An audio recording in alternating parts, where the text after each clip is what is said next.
بسم اللہ الرحمن الرحیم۔ السلام علیکم محترم ناظرین، میں شاہدہ خان آج میں آپ کو کربلا کا 5واں بھاگ سناؤں گی۔ ویڈیو کو بنا اسکیپ کیے آخر تک ضرور سنیں۔ حضرت مسلم کی شہادت کے بعد ابن اشعث نے حضرت ہانی کے بارے میں ابن زیاد سے کہا، آپ جانتے ہیں کہ ہانی کا مرتبہ اس شہر میں اور اس کی قوم میں کیا ہے، اور اس کی قوم جانتی ہے کہ میں اور میرے 2 ساتھی اس کو تمہارے پاس لائے تھے۔ میں تمہیں خدا کا واسطہ دیتا ہوں کہ میرے خاطر ان کو بخش دو، ورنہ اس کی قوم کی عداوت و انتقام کا مجھے خوف ہے۔ ابن زیاد نے پہلے تو معاف کر دینے کا وعدہ کیا، لیکن مسلم کا خیال کرتے ہی اس کا ارادہ بدل گیا اور اس نے ہانی کی گردن مارنے کا بھی حکم دے دیا۔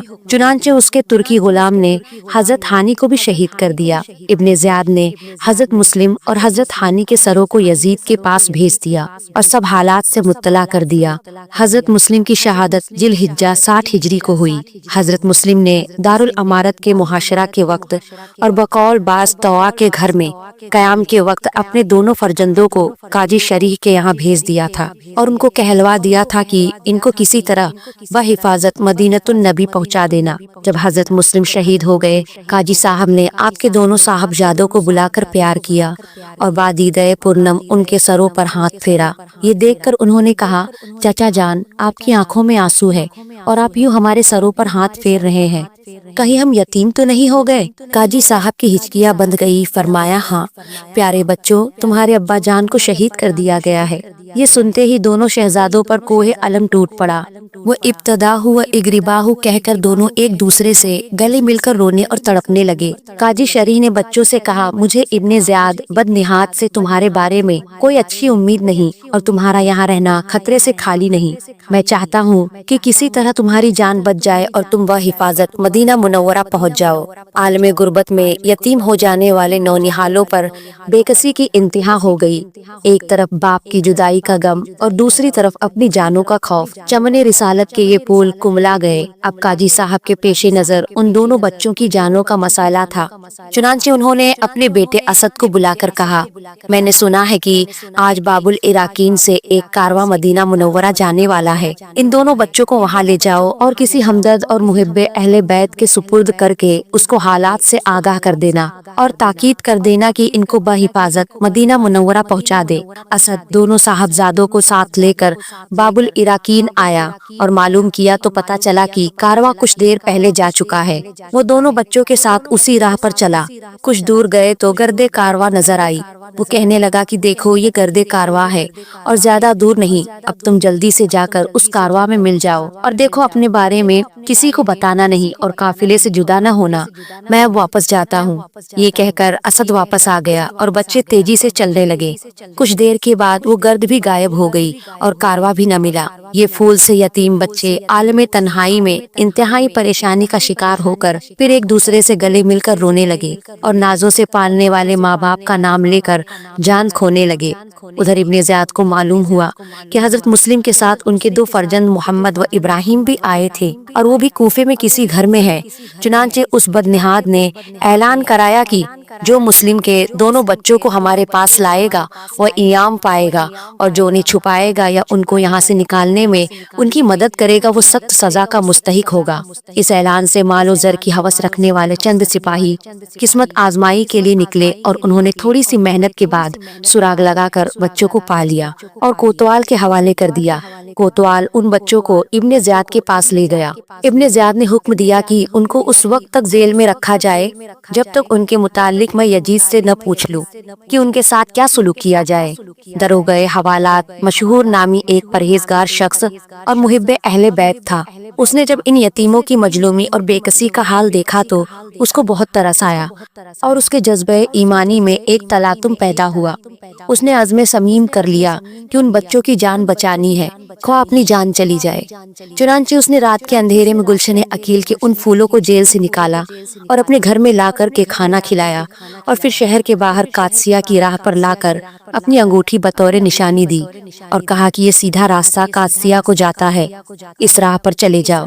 وہاں پہنچ کر کوتوال کا پتہ پوچھنا، وہ میرا بھائی ہے، اس کو مل کر میری یہ انگوٹھی دکھانا اور اپنا حال سنانا اور کہنا کہ ہمیں مدینہ منورہ پہنچا دے، وہ تمہیں بحفاظت تمام مدینہ پہنچا دے گا۔ مصیبت کے مارے دونوں بھائی چل پڑے، لیکن قضا و قدر کے احکام جو نافذ ہو چکے ہوتے ہیں ان کو بندوں کی تدابیر نہیں بدل سکتی۔ رات بھر چلتے رہے مگر قادسیہ نہ آیا۔ جب صبح کی روشنی ہوئی تو انہوں نے دیکھا کہ وہ اسی قادسیہ کی راہ پر تھے۔ قریب ہی ایک کھوکھلا سا درخت نظر آیا، اس کے پاس ایک کنواں بھی تھا۔ وہ اس درخت کی آڑ میں آ کر بیٹھ گئے۔ سخت خوف لاحق تھا کہ کہیں پھر نہ کوئی پکڑ کر ابن زیاد کے پاس لے جائے۔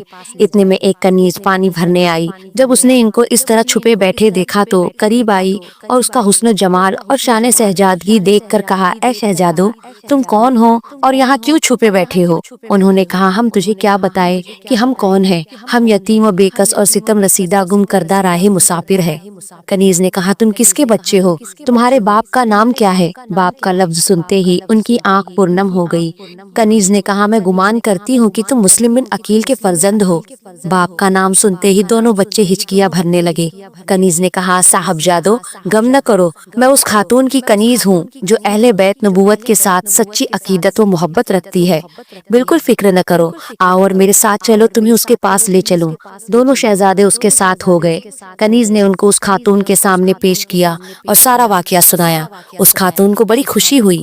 اس نے اس خوشی کے صلہ میں اپنی اس کنیز کو آزاد کر دیا اور شہزادوں کے ساتھ بڑی محبت سے پیش آئی، ان کے قدم چومے، یتیموں کی داستانیں غم سن کر آنسو بہائے اور ہر طرح تسلی و تشفی دی کہ فکر نہ کرو، اور کنیز سے کہا کہ یہ راز میرے شوہر حارث کو نہ بتائے۔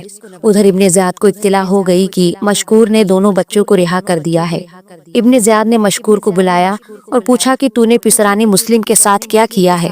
مشکور نے کہا، میں نے اللہ تعالیٰ کی رضا و خوشنودی حاصل کرنے کے لیے ان کو آزاد کر دیا ہے۔ ابن زیاد نے کہا، تو مجھ سے نہ ڈرا؟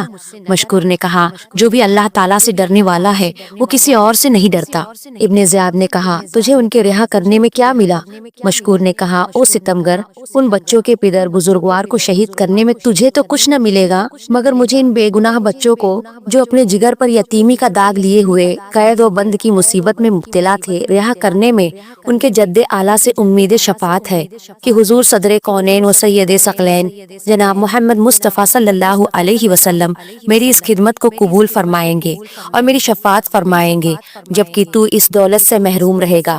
اس پر ابن زیاد غضبناک ہوا اور کہنے لگا، میں ابھی تجھے اس کی سزا دوں گا۔ مشکور نے کہا، میری 1000 جانیں بھی ہو تو آل نبی پر فدا ہے۔ ابن زیاد نے جلاد کو حکم دیا کہ اس کو اتنے کوڑے مارو کہ یہ مر جائے اور پھر سر تن سے جدا کر دو۔ جلاد نے کوڑے مارنے شروع کر دیے۔ پہلے کوڑے پر مشکور نے کہا، بسم اللہ الرحمن الرحیم، دوسرے پر کہا، الہی مجھے صبر دے، تیسرے پر کہا، الہی مجھے بخش دے، چوتھے پر کہا، الہی مجھے فرزندان رسول کی محبت میں یہ سزا مل رہی ہے، الہی مجھے رسول اللہ اور ان کے اہل بیت کے پاس پہنچا دے۔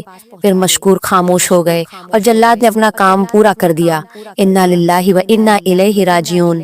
ادھر وہ نیک خاتون دن بھر بدل و جان بچوں کی خدمت اور دلجوئی میں مشغول رہی۔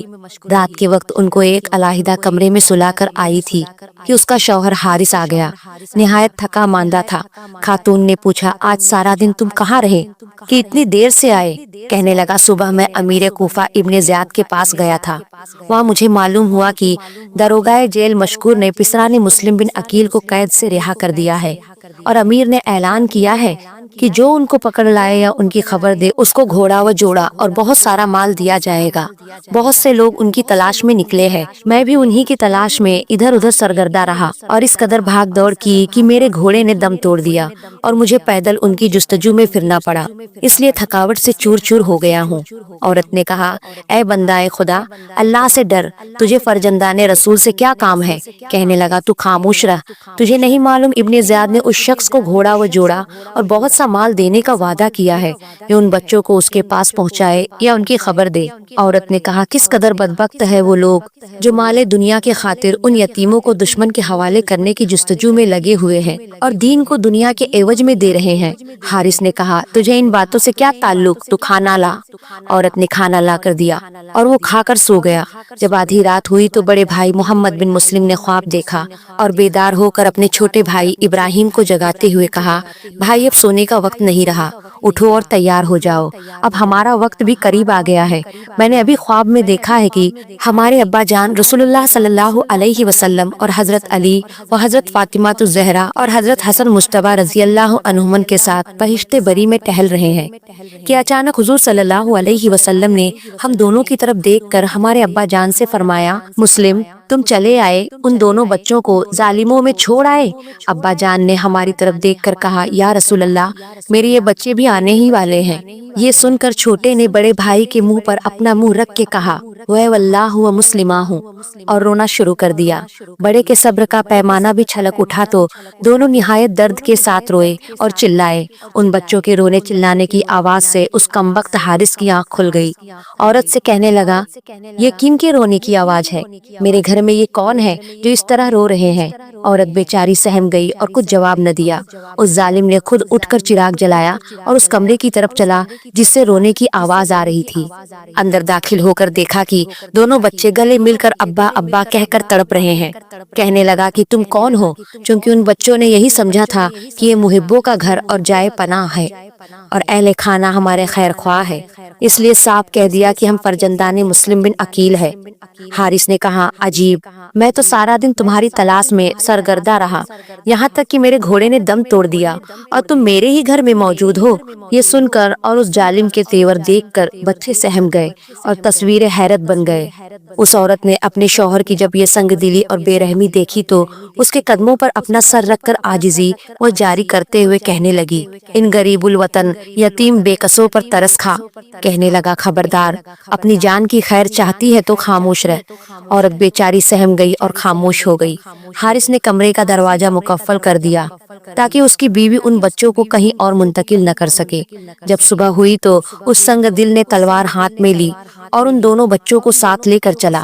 عورت نے جب دیکھا تو اس سے نہ رہا گیا، ننگے پیر پیچھے دوڑی اور منت و سماجت کرتی ہوئی کہہ رہی تھی، اللہ سے ڈر اور ان یتیموں پر رحم کر۔ ظالم پر بیوی کی جاری کا کچھ اثر نہ ہوا بلکہ الٹا اس کو مارنے کو دوڑا۔ بیچاری رک گئی۔ اس ظالم کا ایک تھانہ جات غلام جو اس کے بیٹے کا رجائی بھائی بھی تھا، اس کو معلوم ہوا تو پیچھے دوڑا۔ جب حارث کے پاس پہنچا، حارث نے اس کو کہا، ممکن ہے کہ کوئی ان بچوں کو ہم سے چھین لے اور ہم اس ایام سے محروم رہ جائے، لہٰذا یہ تلوار لو اور ان کو قتل کر دو۔ غلام نے کہا، میں ان بے گناہ بچوں کو کس طرح قتل کر دوں؟ حارث نے اس کو سختی سے کہا کہ میرے حکم کی تعمیل کر۔ اس نے انکار کیا اور کہا، مجھ میں ان کے قتل کی ہمت نہیں، مجھے رسالت پناہ صلی اللہ علیہ وسلم کی روح اقدس سے شرم آتی ہے۔ ان کے خاندان کے بے گناہ بچوں کو قتل کر کے کل قیامت کے دن کس منہ سے ان کے سامنے جاؤں گا؟ حارث نے کہا، اگر تو ان کو قتل نہیں کرے گا تو میں تجھے قتل کر دوں گا۔ غلام نے کہا، قبل اس کے کہ تو مجھے قتل کرے میں تجھے قتل کر دوں گا۔ حارث فن حرب میں بہت ماہر تھا۔ اس نے اچانک آگے بڑھ کر غلام کے سر کے بال پکڑ لیے۔ غلام نے اس کی داڑھی پکڑ لی اور دونوں گتھم گتھا ہو کر بری طرح لڑنے لگے۔ آخر ظالم نے اپنے غلام کو شدید زخمی کر دیا۔ اتنے میں اس کی بیوی اور لڑکا بھی پہنچ گئے۔ لڑکے نے کہا، اے باپ، یہ غلام میرا رجائی بھائی ہے، اس کو مارتے ہوئے تجھے شرم نہیں آئی؟ ظالم نے بیٹے کو کوئی جواب نہ دیا اور غلام پر ایک ایسا وار کیا کہ وہ جام شہادت نوش کر کے جنت الفردوس پہنچ گیا۔ بیٹے نے کہا، اے باپ، میں نے تجھ سے زیادہ سنگ دل اور جفاکار کوئی نہیں دیکھا۔ حارث نے کہا، او بیٹے، اپنی زبان روک اور یہ تلوار لے اور ان دونوں بچوں کے سر قلم کر۔ بیٹے نے کہا، خدا کی قسم، میں یہ کام ہرگز نہ کروں گا اور نہ تجھے یہ کام کرنے دوں گا۔ حارث کی بیوی نے پھر منت وزاری کرتے ہوئے کہا کہ ان بے گناہ بچوں کے خون کا وبال اپنے سر نہ لے، اگر تو ان کو نہیں چھوڑتا تو اتنی بات مان لے کہ ان کو قتل نہ کر اور ان کو زندہ ابن زیاد کے پاس لے جا، اس سے بھی تیرا مقصد حاصل ہو جائے گا۔ کہنے لگا، مجھے اندیشہ ہے کہ جب اہل کوفہ ان کو دیکھیں گے تو وہ شور و غوغا کر کے ان کو مجھ سے چھڑا لیں گے اور میری محنت ضائع ہو جائے گی۔ آخر وہ ظالم تلوار اٹھائے چمنستان رسالت کے ان پھولوں کو کاٹنے کے لیے ان کی طرف بڑھا۔ بیوی دوڑ کر حائل ہو گئی اور کہنے لگی، ظالم، خدا کا خوف کر اور عذاب آخرت سے ڈر۔ ظالم نے بیوی پر وار کر دیا، وہ زخمی ہو کر گر گئی اور تڑپنے لگی۔ بیٹے نے ماں کو خاک و خون میں تڑپتے دیکھا، آگے بڑھ کر باپ کا ہاتھ پکڑ لیا اور کہا، او باپ، ہوش میں آ، تجھے کیا ہو گیا ہے؟